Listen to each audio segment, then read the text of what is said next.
Okay, this bonus video about the derivation that shows the unbiasedness of the sample variance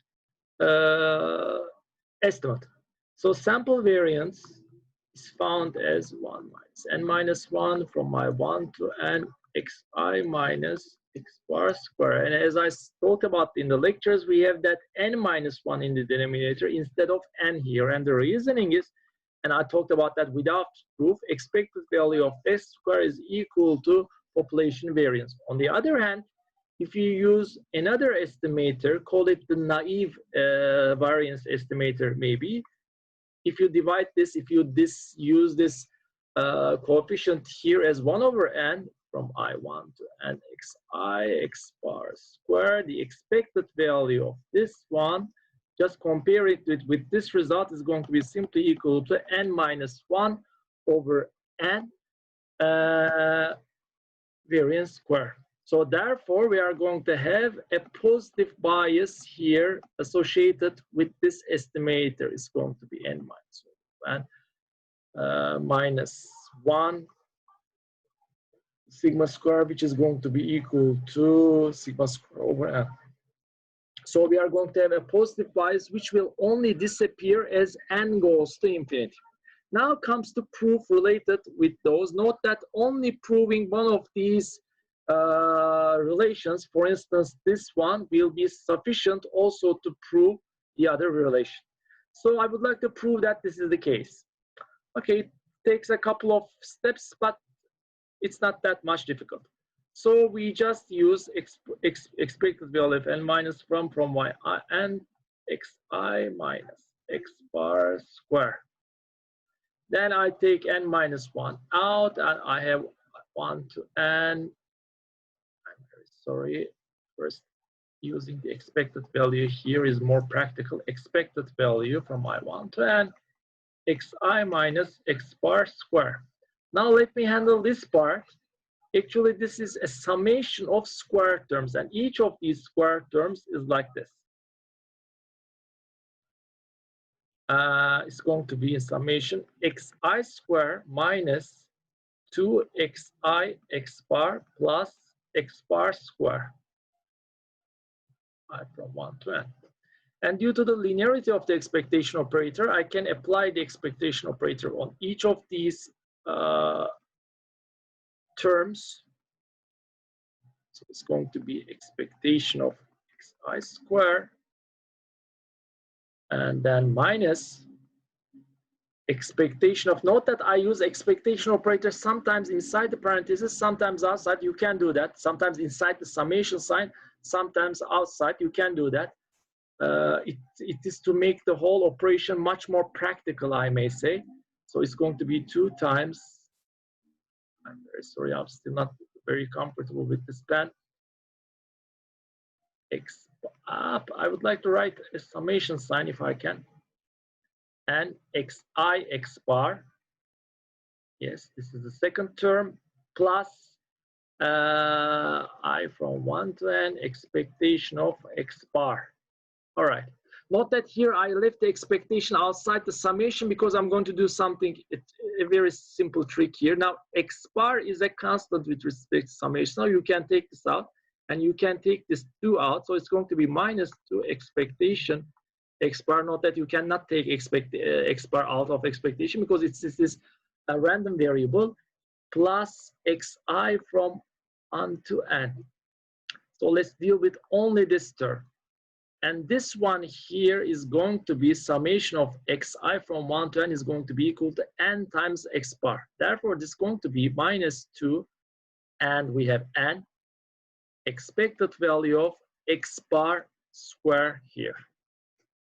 Now let's deal with these terms and see what we can have. Now from expected value of xi is going to be simply equal to mu square sigma square due to the just simple definition of sigma square. So we are going to have, in a summation of these constants, so we are going to have 1 over minus 1 here, n times mu square plus n times sigma square, which corresponds to this term here, total. So we handled this term. When it comes to this one, the second term here is going to be, let's write this, it's going to be minus 2n expected value of x bar square. Now, expected value of x bar square is, please note that first we take the mean, sample mean, then we take the square. So for that reason, not to get confused by the order of operations, let's write it this way. It's going to mean first sample mean is found, then squaring, then we take the expected value. And the last term here is going to be plus expected value of, here I should have written x square, and I think, yeah, there's something like a square here, yeah. I hope that were a square there. Anyway, because it comes from this one. So we are going to have n of these, so we are going to have n times expected value of x. Again, let's write it in this form. So we handled all of these terms here. Let's handle these terms here.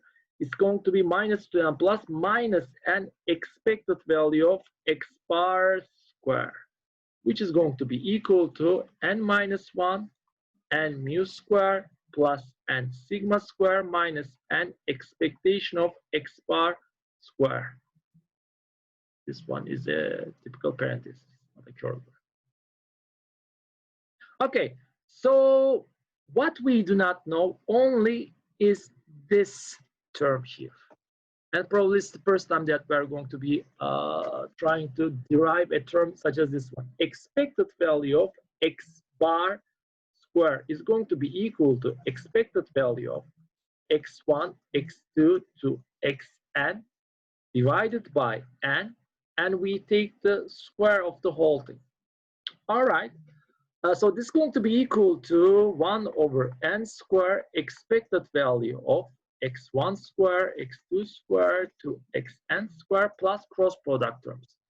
x1, x2 in two parentheses, x1, x3 to x1, xn. Then we are going to have x2, x3 to x2, xn. It goes like this until xn minus 1 xn product here.